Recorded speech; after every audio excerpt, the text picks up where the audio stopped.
Hi, I just cleaned every single cabinet and action figure with a toothbrush, and y'all didn't even notice. So, the moral of the story is don't bother. Andrew, and this is Gayties Toys. So, very often when I get a request for one of these videos, they're usually characters that are, in the works, in the queue, on my list to do kind of thing. Sometimes there's a character who completely leaves me dumbfounded, and I had no idea that they were a thing. So that's today, and it kind of got me excited because I don't know anything about A, the cartoon, or B, the character, or C, the non-toy. So today we're going to be looking at Narra from Robotix. The original run of Robotix ran from around 1984 to 1986 under Milton Bradley. Robotix was spelled with an X, which reminds you of sex, which is sexy. That's good marketing. The toys themselves were, not dissimilar to Erectors or Kinects, in the sense that they were modular, kind of like almost construction-y, Lego-y. These involved a lot of motors, wires. It was an engineering hell and had a bit of an educational slant. So, I was a nerd back in the 80s, but this was a bridge too far, even for me. When Milton Bradley was, let's say, acquired or eaten by Hasbro, as we all will someday, it definitely got the Hasbro-ification of it all. I mean, by that point, even as early as the 1985, Hasbro was really churning out things and knew how to manufacture something out of nothing. You do the toy, but you also do the cartoon, you do the comic book, you spread the name far and wide and hope that it sticks. I knew about Robotix, and some friends had some, and most came with a small action figure who I incorrectly thought was just generic, nameless human pilot character, not dissimilar to what Wheeled Warriors was doing early on. In fact, they did have names, and this was part of the Hasbroification of it all. As part of the marketing push, Robotix was clumped into either Super Sunday or Super Saturday, depending on what region you were in. This was a battle royale of little 15-minute shorts of cartoons that would, vie for your attention, your eyeballs on screens, and your money at toy stores. And whoever the winner was would go to series. In some cases, like Gem on the Holograms, this was a huge success. In others, like, say, Inhumanoids, this was a failure. Robotix is on the failure side of things. Spoiler alert. The Robotix cartoon was, done by all of the Hasbro stuff. Sunbow, Marvel, Hasbro, these were all the producers on Sunbow. And it's very easy and apparent to notice this because the animation is very much on the better side, say on the, the good Transformers episodes. But also it's a real who's who of voice talent where you're watching the show and you're like, that's Ironhide, that's Shipwreck. In terms of, people we're talking about today, Susan Silo was the voice of the, main female character, we'll say, Narra. She, for our intensive purposes, is much better known as Sandra Shore from Inhumanoids. The cartoon, I need to talk about. I need to be thorough, but also succinct here, and I might get a little rambly. It's confusing and confounding. So, let's get into it. There's two lizard people who are two warring factions on some distant world. After some, ecological disaster, they all decide to go underground, quite literally, and, cryo-freeze themselves or preserve themselves in some way until, the world is habitable again. For reasons, a select few of them get downloaded into Robotix bodies. They, can only use them in very certain specific ways originally. Meanwhile, a ship of humans is being chased by someone else for reasons, and they crash land on this planet, and they very quickly get entwined in the war between the Protectons and the Terror Corps. Stupidest name.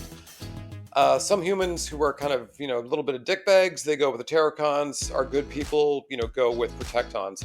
It's actually Narra and the token kid character we were supposed to, identify with, but didn't. They're the ones who actually kind of figured out the secret sauce. The kid went into what seemed like redundant cockpit of Narra And combined together, they actually did unlock a lot more of her features. She could turn into sort of, a jets type thing. She could make her arms, into laser beams and different configurations. So once they figured that out, humans did start to pilot the robotics, and likewise on the TerraCore side.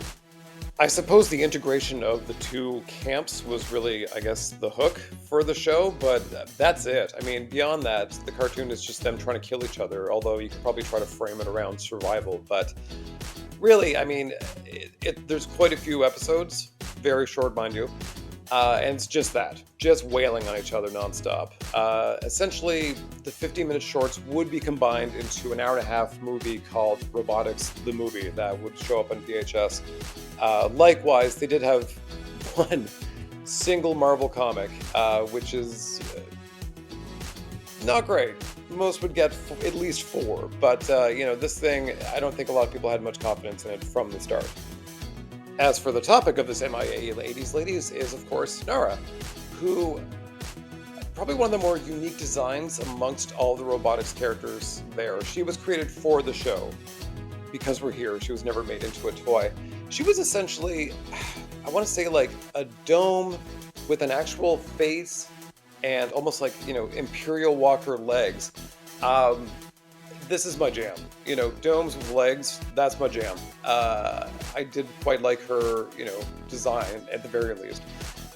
She was pretty tough, little mother. I mean, they didn't really make a big deal about like, oh, there's a female robotics. It was more that this, lizard woman downloaded into this body, and she was, she had quite a few great transformations.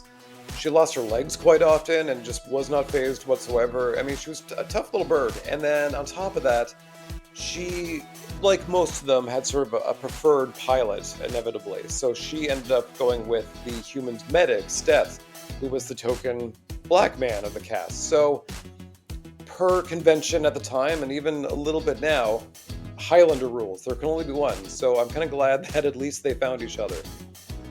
It's worth noting that there was a kind of like AI that sort of really, helped them along, called CompuCore, that was also clearly kind of coded as a female character. I mean, this was, not something you would see in the toy aisles. It's worth mentioning, she's not getting her own video, but she's a thing. Nevertheless, this show, confusing, confounding. I think I could have been a little bit more. I mean, there is sort of a commentary on ecological disasters, on AI, on racism towards, within a species. There's a lot of stuff I could have really got into in a metaphysical way, but it just was not capable or willing to go there. Likewise, as mentioned before, these characters from the cartoon were the characters packed in with the robotic sets. The sets were really designed to, you could create what's on the box or, build your own imaginative build. They didn't include Narra, but frankly, there's a few characters that were a little sort of like outside of the typical robotics wheelhouse that didn't make it in it. So I'm not decrying sexism here, I'm more just decrying that like they made characters that they had no intention of making a toy of. So that's unfortunate. The final verdict of Robotix itself is much more interesting than Narra. Robotix would continue to be sold by Milton Bradley, even regardless of Hasbro's sort of marketing push, up until the 90s.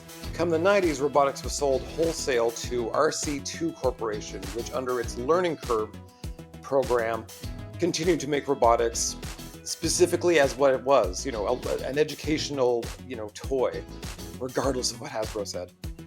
As of 2014, however, Robotix went over to Robotix and Things. That's ICS, not X, which is less sexy because think of the children.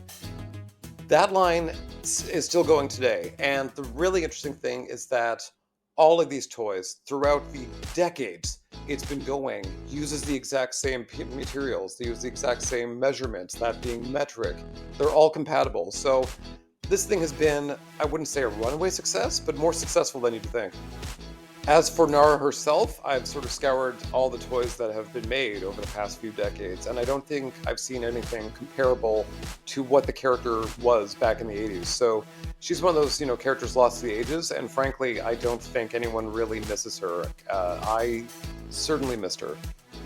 And that's it for Robotix and Narra. I would like to thank Master Shizake over at DeviantArt, whose link is in the description, for the use of the image in the thumbnail. She's not a character that has a lot of information and certainly not many images, so I do appreciate it. Thank you for watching. If you like this video, please like it, share, subscribe, and I will see you next time on MIA 80s Ladies.